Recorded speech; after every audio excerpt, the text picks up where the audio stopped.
Welcome to this episode of There's So Much I Don't Know About You. We are super excited to have the lovely and amazing Joyce Sharkey here with us today. This is very exciting. Well, it's very exciting for me. I'm very flattered to be asked. Never have done anything like this. I know, and so I love that. I really appreciate it.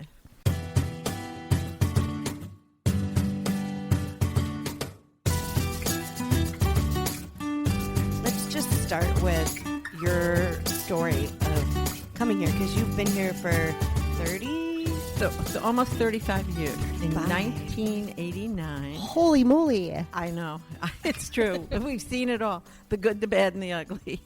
Yeah, But that's we're going crazy. to focus on the good. Yeah. But I had 4 children with a 15-year gap between the oldest and the youngest. So the 2 younger ones were 3 and 2 or 4 and 2.5, I guess. And my older girls had not been on a vacation. Those were surprises, those 2, I might add that.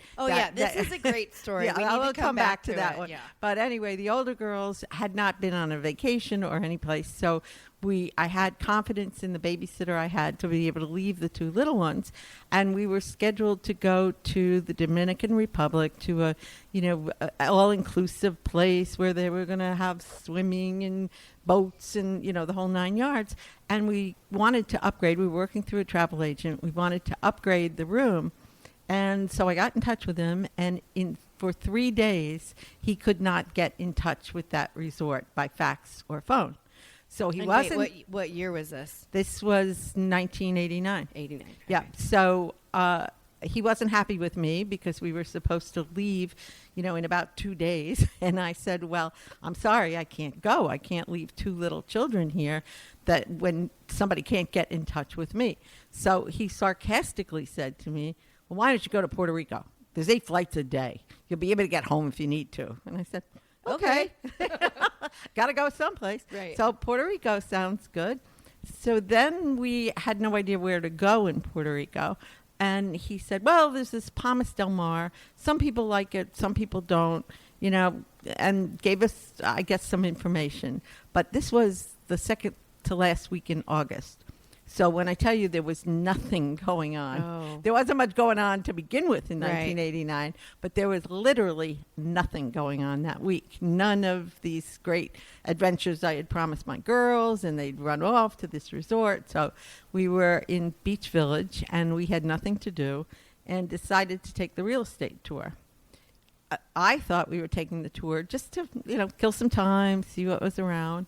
My husband had some other ideas. We had a little chunk of money that actually came out of a small inheritance I had that was burning a hole in his pocket.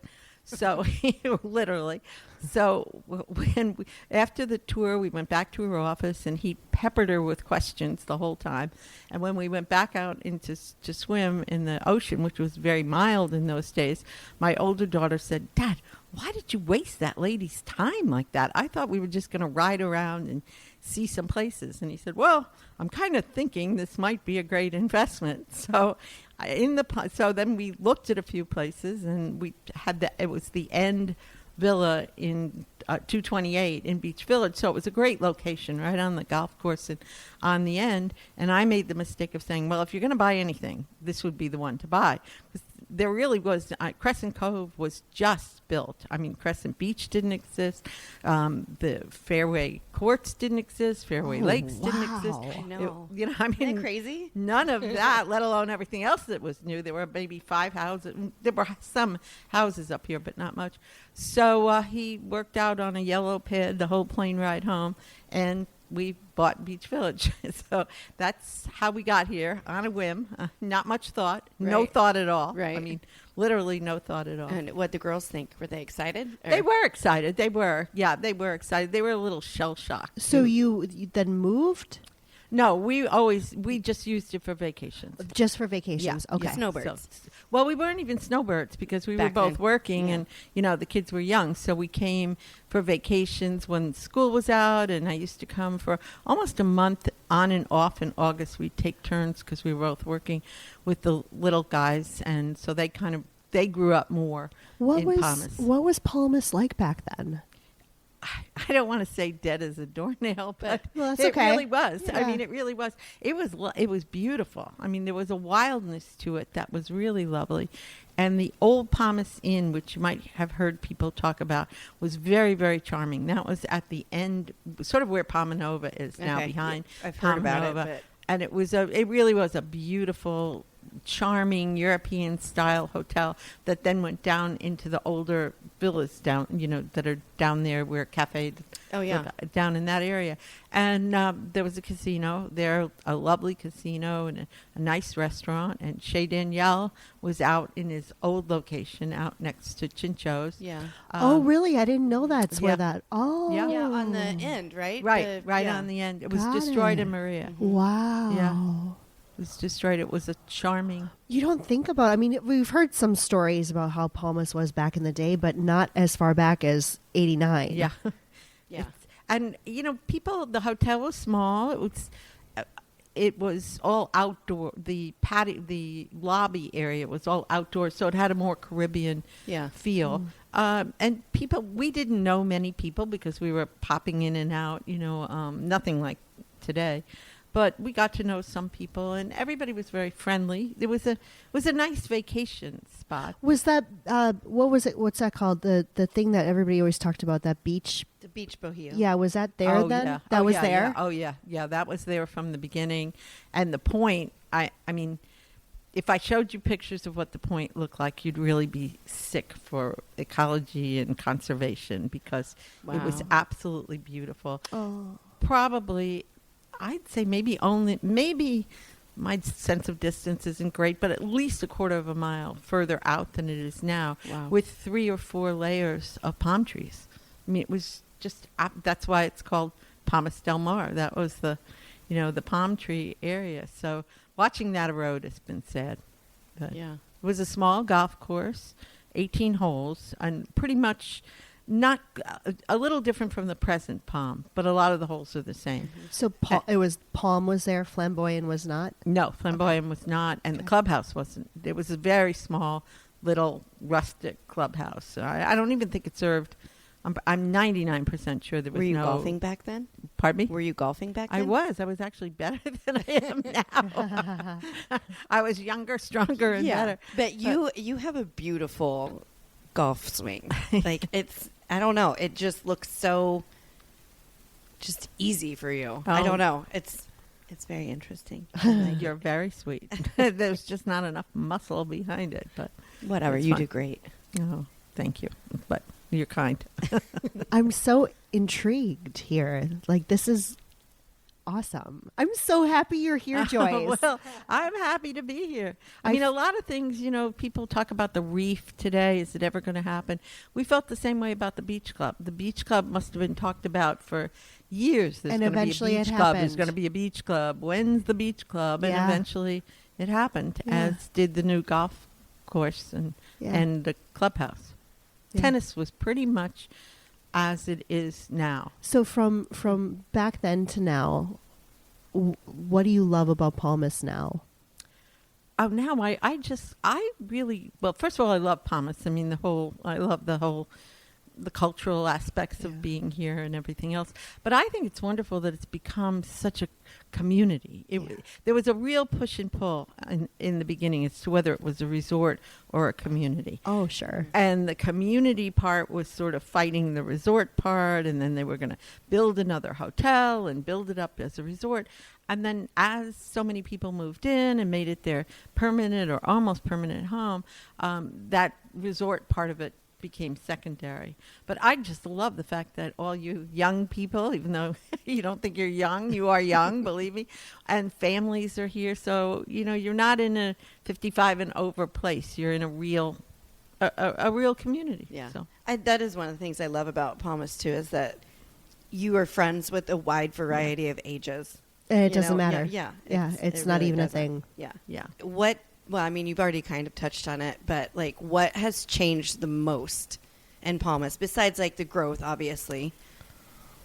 Oh, that's hard to say. Well, beyond the growth, I'll tell you what I'm not happy about seeing, and I'm not taking any sides in this or blaming, but there does seem to be a real bifurcation between the Puerto Rican community and the stateside community. Yeah. And that really was not so much the case years ago. I mean, the Ladies Club was very mixed. The Ladies Club was founded 32 years ago by the Puerto Rican ladies who embraced the Americans who were here and said, and they needed help acclimating because, believe me, there was really a challenge. Really a challenge in those days. And they were some of them were starting to come for longer or because of business reasons. They were expats living here. And so there was a real, I was not a member all those years ago, but, talking to people and knowing the history of it, there was really more of a mix. And I don't see that mix happening as much. And even on some of the chats now, it switches to Spanish, which of course it's everybody's right to go to Spanish, but it's clearly more Puerto Ricans speak English than the stateside people speak enough Spanish to be able to communicate. Well, and Puerto Rican Spanish. Yeah, well, that's the problem. That's the problem. Yeah. Yeah. They're very fast. Well, Yes. they also, I was in the language business for years, and I hate to say this, but we would not hire a Puerto Rican to teach Spanish at Berlitz because the Spanish it's different. They're It is entitled to very have it their different. way, but it is different. Yeah. I was talking to somebody at the Parade of Homes, and she's Puerto Rican, and she was saying there are times that she's talking to someone. She's born and raised here, and Yeah. she's like, there are times I can't even understand other Puerto Ricans because it's so slang. I spoke to somebody else and born and raised here, but then moved to the mainland, came back, and she's said the same thing. Sometimes she's like, I have to murder, really. Yeah, that's crazy to me. Yeah. That I guess we have that in the States though too. Like think about it. You Well- could go to the South. Well, and that's very true not because understand we somebody. also have a lot of slang, Right. a lot of phrases that are regional to different parts of the United States. I said something to a friend of mine the other day, and they were like, "Huh?" It wasn't. Well, it wasn't horse apiece. Okay, It was a different I one. was like, well, you have your own. I do have my own. So yeah. Yeah. So. Where are you from? Wisconsin. normally, yeah. Okay. Okay, let's go back to your kid's story because I think that's a funny story. You were Oh. telling me this the other day. Yes, I was. I was in a rare mood the other day. But I'll tell it. Here, forgive me, kids. I love you all. Everyone, you're special little gifts. I had a 13-year-old, 10-year-old girls. I was in and out of work. That's a whole nother story, but I was really about to really launch myself. And I thought, something's going on. So I went to my OBGYN, who I'd been going to since I was about 21. And he pauses, he goes out of the room, comes back. And my mother died of uterine cancer. So I'm prepared for this is not going to be good. And he came back and said, well, Mama, maybe it'll be a boy this time. And I swear to you, he could have been speaking Japanese. It was 90 seconds of almost having to translate the words and grasp the meaning of what was being said. But my Jack was just a wonder, just a wonderful, wonderful child and really a joy in my life. And then my husband and I really thought, okay, we pushed the limit here. And Vince, we're going to let him grow up. He'll be like the little prince because, his sisters were then 14 and 11 or something, and he'll be so lonely. What do you think?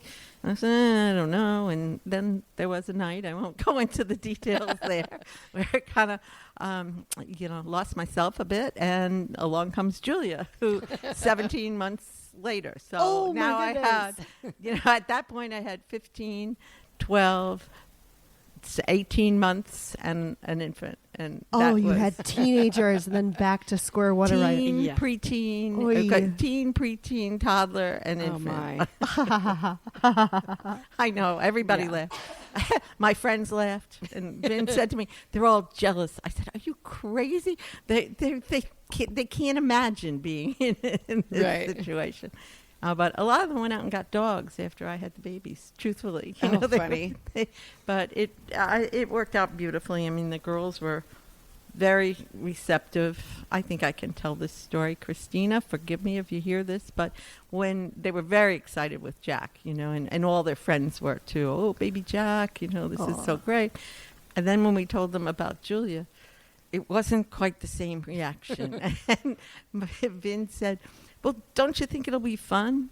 And Christina said, Dad, we're a little funned out. But they were absolutely superstars. I mean, I couldn't have done it without them. They were great help, and they embraced the kids. They came home from college at times that maybe they would have done things with their friends, and, really, really made a point of getting to know them, not having that. They were so much younger. I don't even know them. I mean, and now now that everybody's an adult, they're all very close, and that age difference disappears. So Yeah, it really does. So I was surprised. I looked you up on LinkedIn because I knew that you were like a big deal in business, but I didn't realize you were that big of a deal. I don't know that I was that big of a deal. Well, you have a very impressive title. She's very modest. National Director of Business Development. Yeah. So you did a lot in business development. I know you mentioned language. Well, I'm not going to go. At some point, I decided my true love was the museum world. And I had been a volunteer director. I'd been on the board of a small museum. We lost our director. I was acting as director. I loved it. And I thought, okay, this is it, and this is about the time when Jack was born. So I thought, now that I've been doing this, I'm going to see if I can get into the museum studies program at NYU and really learn what it is I'm supposed to be doing. So it took a little detour from that to have Jack and then to have Julia. But I did go to NYU to museum studies, 24 credit advanced program. You had to have I had a master's degree. You had to have a master's or PhD to be in it, and I loved it. And stayed as assistant director of the museum studies program for 4 years. And then the kids were getting older. I was commuting to New York. Everybody was. It was a job that had no place to go. I really wasn't going to be able to grow in it at all, and I was commuting to New York. So a friend of mine called me who worked for Berlitz, the language company, and said, where's your resume? Give me your resume. She was a German friend who was you didn't say no, because we need a director in our local town of Ridgewood in this little language center. And I said, Helga, what am I going to do? I don't know, I don't know anything about language. This isn't my field. But they also Berlitz at that time was doing a lot of what's called cultural training. So that really appealed to me to be in that world a little bit. So I went for the interview, and the gentleman who hired me, who's been a very good friend and kind of grew up in the company as I did, and I was always reporting to John. He asked me because the job itself had two aspects. You were running the language center, so it was the administrative organizational part, and you were also selling to businesses as well as consumers who would come in. So he asked me the question. He said, have you ever had any sales experience, direct sales experience? And I said, well, no, I've never really sold anything, but my father had his business. I helped with that. And then I looked at him and I said, you know what, John, I can't imagine that it's harder to ask someone to buy something that they came in wanting to buy than it is for all the fundraising I've done for me to ask somebody for $50,000 for the Newark Museum because I want it. They don't even know I'm going to ask. So that got me hired. That really got me hired. And it wasn't intentional on my part. It was just an honest answer. So I started as the director of the Ridgewood Language Center and then was district director. I had 7 language centers reporting to me, and then I moved fully into sales and was regional sales, and then ultimately in charge of all the institutional sales and on the management committee for Berlitz. And the thing I would say to all, I really would really say this to any younger women, because I've heard this over and over again. Well, I dropped out to have my kids. It's too late for me to start. I was at least 40 when I started at Berlitz. No, I was older. I was 45, I think, when I started at Berlitz. But I started at a job, which was a hard job, and it was a good way to learn the business. But it was beneath what I should be doing. I mean, clearly, everybody in there was, 28 or 29, and the people who were my age were all district directors at this point. But you're not going to start where you belong if you're Right. coming back into something, but you will get to where you belong. But you have to be humble enough, in my mind, to say, this is beneath me, but they're not going to give me something more until I Right. prove myself. Yeah. So I hear a lot of people, young women, discouraged about, I missed the boat. No, the boat is there. You just have to find it and sail it. It's funny you said that because I actually had that question for you. Oh, So thanks for answering my question without me even asking it. Nice. I know. She just read my I probably mind. talk too much too. No. She's really good. Yeah. Yeah. So I want to know more about you getting started with the PLCC, the Palmas Ladies Community Club. Yes. She is, Joyce is the co-president. When did the PLCC begin? 33 years ago, I think 1992. What is that? 92. Yeah, Okay. 33 years ago. Okay. It was the first year that we moved to Crescent Cove because Crescent Cove was a little easier at that time to make friends than Beach Village was.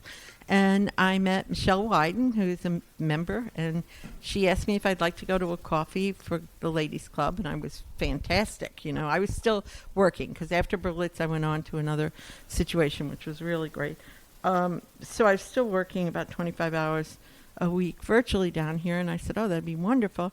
And Michelle at that time was on the nominating committee because there had been a lot of flux in the club. I wasn't part of it, but it was kind of breaking up, and they were really trying to find somebody to lead it. And Michelle, we're driving to the coffee. We're not even out of the car yet.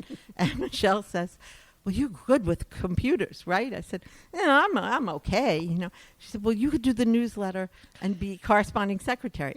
Could you do that? Would you be on the board? And It's funny because the PLCC has not changed in that sense. yes. Even with current VPs. I don't know what you're talking about. Exactly. We have no shame. Come on, you're going to love it. So I said, yes. I said, what I said to Michelle is, don't you think I ought to at least get a cup of coffee before I'm on the board? Right. But it, I've been in various positions on the board since, and it's been very, very gratifying. Very gratifying. Yeah.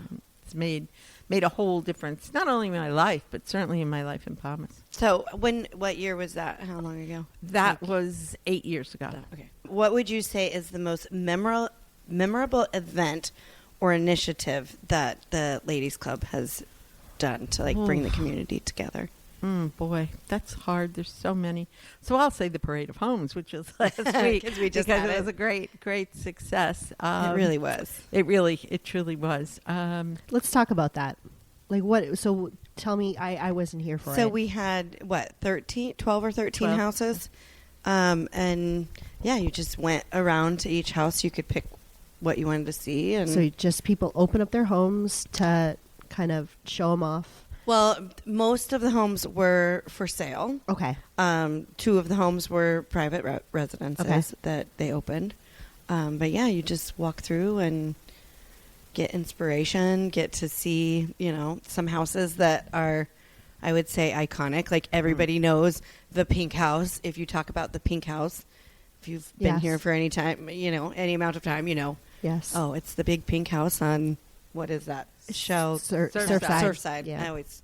Well, don't fall in love with it because when we win the lottery, it's mine. Oh, okay. I claimed it all day Sunday. I actually adore that house. Just the experience. I haven't been on the inside, but I'm like, it's so right there with the cliff. Mhm. And I just think about one day it just falling in. Oh. But hope that doesn't I hope it doesn't happen. There's been 3 or 4 hurricanes, and it's still there. You know what? Right. True You enough. know. True Yeah. enough. Yeah. All right. I think it's fine. All right. Yeah. Yeah. Yeah. So I think one of the most touching nights, though, too, was the gala after our the 30-year anniversary of the club, and many of the past presidents were there, and the founding members. When and was this? That was 3 years ago, I Okay. think, at Chez Danielle. And it was that was very touching when you talk about touching events, to see these women who had pioneered and were still involved, and some that actually sent notes, and are no longer how many coming. people are there still? I mean, I know Myrna was. Myrna, Betsy. let me see who else. Well, Michelle. Michelle. Well, Michelle wasn't a founding member 30 years ago. Yeah. I'm blanking because there are others. Jane Dial. I'll think of them tomorrow. But Yeah. Well, I have to say, I actually really enjoy the PLCC for the fact that they do so many different unique events. It's not just, come to the meeting or this dinner or whatever. You guys are really doing a lot of cool things. Well, and the most important thing is we're doing them for the charities. Yeah. So there are now 16 vetted charities running everything from orphanage to food centers to ecological, the coral reef, working as much as we can with the community on a number of events, TPA, and Jen's farmers, well, not Yeah. the farmers market, but Le Ventando. yes. And many of the church groups, the outreach programs from several of the churches. And when you visit, which we've done a lot of trying to get, we have to we're stewards of other people's money, actually. And when you visit these places and see the poverty and how much these donations matter to them, it's very meaningful. It makes me more comfortable living here in this bubble too. Yeah. So we're doing something outside. Yeah. What's your favorite restaurant here? Oh, you don't think I'm going to tell you that, do you? Yes, you have to. Do I have to? I would say probably the most consistent good food over the years has been Chez Danielle. I mean, you could always count on good service and good food. I heard their pork chops are very good. Yeah, the pork chops are good. My husband loves the trout. I mean, it's a French twist Yeah. to the Yeah. taste, but so many places have come and gone here that it's and the consistency has not always been good, but I think it's much better. And we love Ember and Vine, we love Agostino. I mean, we like Yeah. a lot of the Yeah, yeah, restaurants, yeah. but Yeah. Yeah. I always we frequented the brunch at Chez Daniel yeah. and Sundays. Sundays, Yeah. Yeah. It was always good. Yeah. Do you have a favorite spot, like that you always take people that come to visit, or? I mean, not like restaurant. I mean, Favorite time. Yeah, I think all our guests have loved going to Hacienda Munez, the coffee yeah. plantation. I don't know if you've ever been there. I haven't. I've been there. It's beautiful. And the restaurant is good too. Yes, And their yes. little shop. Yeah. And their coffee is delightful because they do that honey method or whatever. I'm not sure how, but it's very tasty. Yeah, it is. And we don't always take the coffee tour because it's a long walk up. It's a long tour. I've done it twice. But when you do it, you realize how hard it is to grow coffee and how much work goes into it. It's almost amazing that it doesn't cost $20 a pound. It's very work intense. But that environment, and it's grown so much since the hurricane, it was, pretty stark, and now Right. it's beautiful. And so it's a nice ride. It's an easy ride and gets you out of the Yeah. we call it off the reservation. Yeah. So Yeah. how long are you here each year for? Now we're here almost 4 months. We come right after the holidays, and Wow. we're staying through April. Oh, yeah. that's so nice. Yeah, and then I'll come back. Last year I came back twice during the year because I'm co-president. I don't know that I would do that every year, but Yeah. if we have a big event, I feel Yeah. like I should come. Yeah. Can't do it without me. no. You we are can't. just lovely. Oh, You are. She's lovely. We love Joyce. Yeah. oh, you're so sweet. I think we should do rapid fire with Joyce. Really? Yeah. What is Okay. oh no, this is where you ask me what my favorite. Blah, blah, blah. Yeah. Oh, no. Yeah. Really fast. I'm not a rapid thinker. You got this. They're easy questions, right?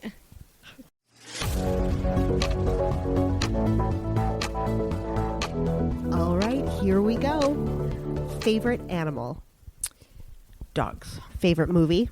Gone with the Wind. Favorite holiday? Christmas. Favorite sandwich? I don't eat them. Favorite, it's okay. Favorite hobby? I don't really have a hobby. I really don't. I've never had time to have a hobby. It's okay. Favorite dessert? Oh, chocolate something, anything. Favorite place you have visited? Favorite place? France. Favorite food? Italian food, pasta, Favorite game or sport? golf. And favorite app on your phone? Oh, WhatsApp. Wow, you did great for Okay. saying you're not a quick thinker. You Okay. had 20 seconds left. Oh, So she wow. actually, So she actually actu- would have done it in the time then, because we She- usually give 40 seconds. Oh, I was just going to say she's obviously the winner. Well, of course she's the winner. So, I mean, obviously. First of all, I have Obviously. to acknowledge something. You and I have the same favorite movie. I was going Oh, to is that say right? that. I love it Yeah. so much. Yeah. I actually have this doll that is her in her green, you know, Oh, really? the curtain. I'll have to show it to you before you leave. Did you ever see Carol Channing's spoof on that? When she wears her- Yes. Yeah. Oh my God. It's so funny. Yeah. Yeah. Oh, that is such a great movie. That's funny. I like Have you that. seen it yet? Yes. You have? Yes. The whole thing? Yes. All the It's way very through? dated. Yes. I mean, I've it is seen dated. it. Yes. I've seen it. Did you enjoy it? Yeah. Okay. Yeah. I mean, it's not my favorite movie, but I like it, and yes, Uh-huh. I've seen it. Yeah. She always gives me grief because I don't see a lot of movies. It's often I'll mention a movie and she'll just look at me like a deer in headlights. Mm-hmm. So, That's very true. yes. But in all fairness, she could do the same to me with books Oh, okay. because she reads a lot of books. And I don't really get into fiction. I like reading, but I tend to go for more nonfiction. More You know, because I nonfiction, like to yeah. learn. So, That's why I like historical fiction because I get a little bit of both. You know. oh, sure. Yeah. Yeah. Have you read any Kristen Hanna? Yes, Kristen Hanna is the women, right? Yeah. Yes. Yeah, Yeah. yeah, yeah. I feel like I should have put on here. Well, we did have it on at one point, but too many people struggled with that question. Oh, favorite favorite book. book. Yeah. Yeah. That's funny because we talked about this book on the last podcast Ah, with Rachel. yeah. Yeah. Good It's, stuff. yeah. Oh, I was laughing when you said WhatsApp because if you even understood how many chats we have for the PLCC in WhatsApp, it's There's got to be at least 7. yeah. What? All for this, just different. Well, it's like we have our regular member chat, and then Yeah. we have the board chat, and then we have events chat, and then we have Charity chat. charity chat, and then we have like random people chat, and then we have and for an specific event Yeah, chats. I was- yeah. and well, I mean, it's ridiculous. Does it? and but- then you also got people who communicate through text, so and even email. So you're trying to remember where You're like, was I know Beck's somebody. address. Yeah, Did I she, know. Was it in the WhatsApp, or did Aaron text me? Where is Yeah. it? Yeah. Yeah, there are so many WhatsApp groups for this so community. many, so many. It's insane, and I'm not even in. Like I'm in just a few, and I'm in a lot. You know what I mean? Yeah. And because there's so many groups. Well, that's Yeah. a big change in Palmas, even since the hurricane. I mean, after Maria, people were saying, of course, people didn't have cell phones, but one of the big problems was people weren't communicating any place, you know, and people were saying we should have a bulletin board up at Palma Nova because it just all of a sudden the need to really communicate was apparent because nobody knew who was here. They didn't know where they were. You know, it was really a chaotic time from what I hear. So having all these apps and all these different groups is a huge change. Yeah. Huge Yeah. change. Yeah. I mean, Gosh, I can't even imagine what it would have been like back in the day No. when there wasn't like texting and Yeah. like you maybe even, I mean, when did cell phones really become a thing? Like really become a thing? It would have been the 90s. Yeah, no. Not Late, the late, 80s. late 90s. Late 90s. I would say Yeah. late, Yeah. late. I mean, late. Yeah. But I that, was that in was college, that was and just I remember. that was I mean, it just because I had one. But even then, I mean, it was like the old school where you're like I had one. A, B, C. I was a sophomore in high school in 2000, and I was, I think, one of the first kids who had a cell phone. and it was 100% there for emergency purposes. Right. You know what I mean? Yeah. So it's because it was expensive. The plans were expensive. Gosh, It's a whole different parenting. Do you remember texting when it first started, where you had to hit the button 3 times to get to that letter? Yeah, but I didn't do it at that time. So Takes you I- 10 minutes Yeah. to write like Yeah. one sentence. 10 cents a text. It's a real difference in parenting, Yeah. because when my girls were in college and going to Europe, I mean, they were doing their junior year abroad, there was no cell phone.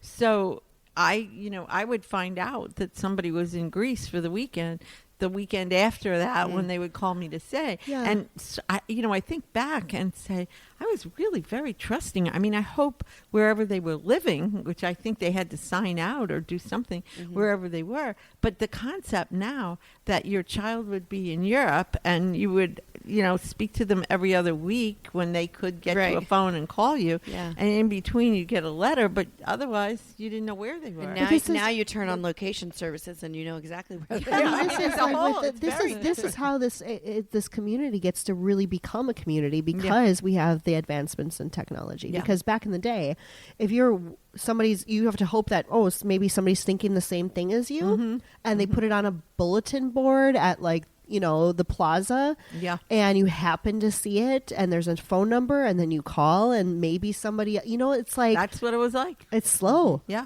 Yeah.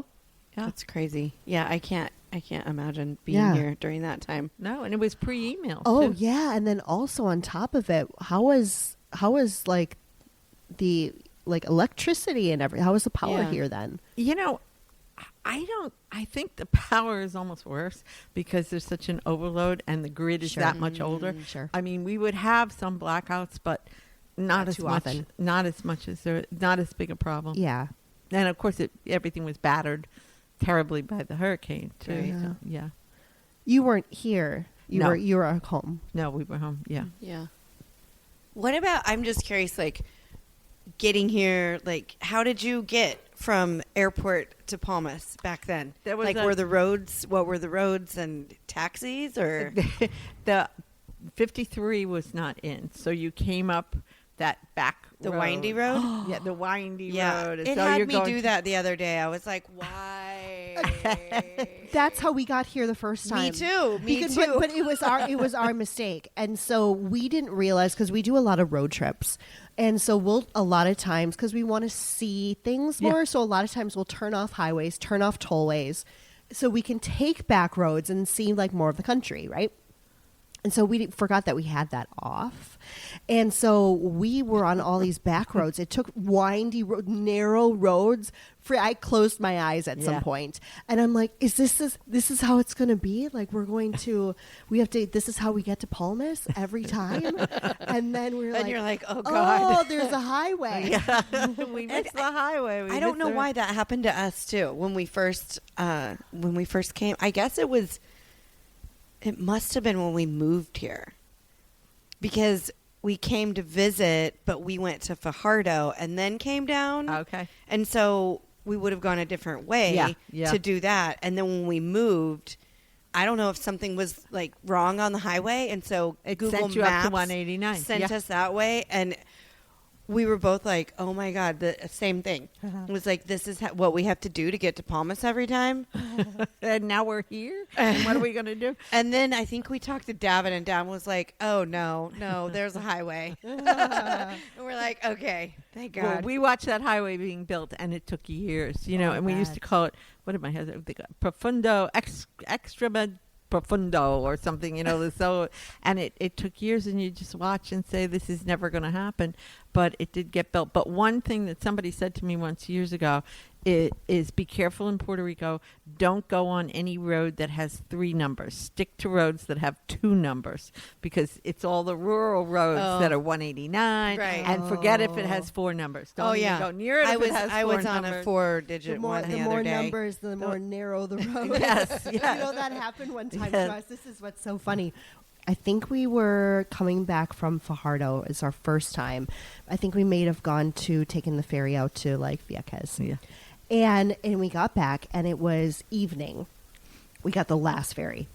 And we're taking roads, and we got kind of lost, and we're just following, because it'll redirect you. Yeah.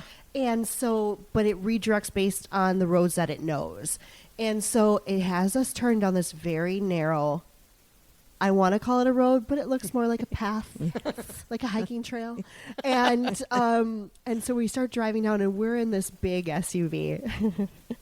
And it basically, like, it's the width of the SUV. Oh my gosh. And we keep going. We're like, it is literally telling us to take this road, so we keep going. Well, you have And no we keep choice. going. And then eventually the road gets narrower and more narrow. And then it's like, there's like a tree down. And I'm like, oh my God, like, what do we do? He's like, we're going to have to back out of this thing. So we had to my back God. out of this whole thing, because further down, it's completely closed off. Oh it's my like God. grown Oh, over. The road is And like, you can't even turn around because there's you no room can't. to, yeah. You cannot. We literally Oh, had to my God. slowly, Oh. and there's trees like starting to like, please don't scratch it, Yeah. But it took a long time, Oh. and it was frustrating, but it's a memory. It's a memory, and you're young enough to survive it. Yeah. And to stay happy staying here. See that you're not like, I want to go home. Why are we here? Why do we do this? No. I take all that stuff in stride. Yeah. What would you say to somebody considering moving here or just moving here? Like, what's your biggest pieces of advice for settling in? And Yeah, I guess.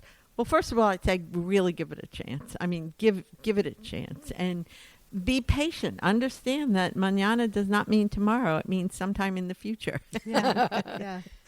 that's good. Yeah, it really doesn't. And you're going to have frustration. It's a different culture. You're going to have frustration. But I would also say the people are lovely. I mean, they're just as nice and kind and sweet as can be. It's so They're true. just lacking some entrepreneurship or just some initiative sometime, but not out of laziness or No, meanness. no. Just Yeah. more or less. It's that's the island way it life, is. baby. Yeah. Like they're just, and in fact, I look at them because we're, from the mainland, we're taught you bust your ass, you work, get a second job, work, and your life is work. And maybe you got time on the weekend to do stuff or save up for this, or maybe take a trip in 5 years. Like we're all about work. And so I happen to really admire the Puerto Rican culture because they found the balance. And sure, it can be a little frustrating when you want to get something done, but that's teaching you patience. Yeah. And it's good for you. And you have to just keep a smile and try to be nice and Yeah. try to hold on to your frustration with it. But things I think people have learned too. They have more adapted to having so many stateside people here. So you will get a phone call sometimes that I can't come today. I'll come, tomorrow or the next day. But I think it's patience and accepting the fact that you're not stateside. And if you want to be stateside, then go to Florida or go to the stateside. But Well, it's I'm going to different. do a quick shout out to a local company, Humacao Interiors, for being incredible. They came based on your recommendation, Erin, because we had the same problem with our golf cart seat because it had been sitting out in outside, and so the seat, it's wood, so eventually it's caving down. It's like about to fall through, like ruts. and it's like a new golf cart, Yeah. And so Erin had an experience with this company, and they came and fixed her seat, and it was reasonably priced. So it was like $150, I think. And so I called them, and I called them on Friday, or I texted them on Friday. They came on Monday on time, like messaged me, hey, we're here in the area now. We'll be there in a little bit. I'm like, great. And they came, they took the seat with them. I paid up front just to be done with it. And then they're like, okay, we'll have it back by next week. And I'm like, okay, no problem. I'm not going to be here, but Sean will be here. And 2 days later, not even, they're like, it's done. We're going to come drop it off. And it's perfect. And they coated the wood, so it's like more waterproofed. And, it's like an incredible company right there. I'm going to have to give them a good review. It's so funny you say that because it's a classic example. That's Benny is the owner of Humacao Interiors. He's been here forever. and his work was always good, but it wasn't always that way. It was, Benny's coming, maybe he's coming tomorrow, maybe he's coming the next day. And I would say that to his face because I knew him for years. So that's wonderful to hear that. I think they've caught on that, it's not just the quality of the work, it's also the service and getting it done. The guy who came, he spoke English. He was very friendly. Yeah. And well, I'm sure it's his younger. Probably Benny's older. Yeah, probably right. So it's I will 100% use them in the future. Good. That's great to hear. Yeah. That's great. Yeah, to hear. and by the way, I just found out from him that they also do interior curtains. Oh yeah, and definitely. Yep, they do all that stuff. Yeah. So yeah. I'm so reaching if you're out to looking him for for a that. good company to do a bunch of stuff for you, Humacao Interiors. Yeah, there we go. Look at you doing commercials, being like Matt Newman. Yeah, that's what I do. I learned from him. Learn from the best. This was a really great talk. Yes. See? Joyce, I'm so happy because, I've seen you at events but we've never really gotten to chat. No, it's true. And you have a good aura about you. Like, you just seem like a lovely person. Oh. But She is. And so it's nice to finally get to actually chat with you. And I look forward to seeing you again in the future and getting some more fun stories out of you because... So this is awesome. I love it. I've got a few more up my sleeve. I know she does. I love it. But What do you got for us?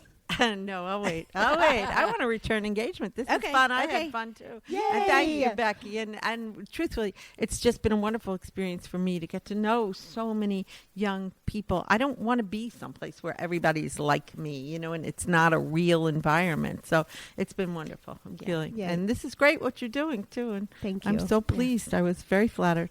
Thank you so Well, much. we're lucky to have you Oh. Love this. in Palmas and on the show. I love this. Yeah. So much. So much. So much. Thanks, Joyce. Bye. Thank you.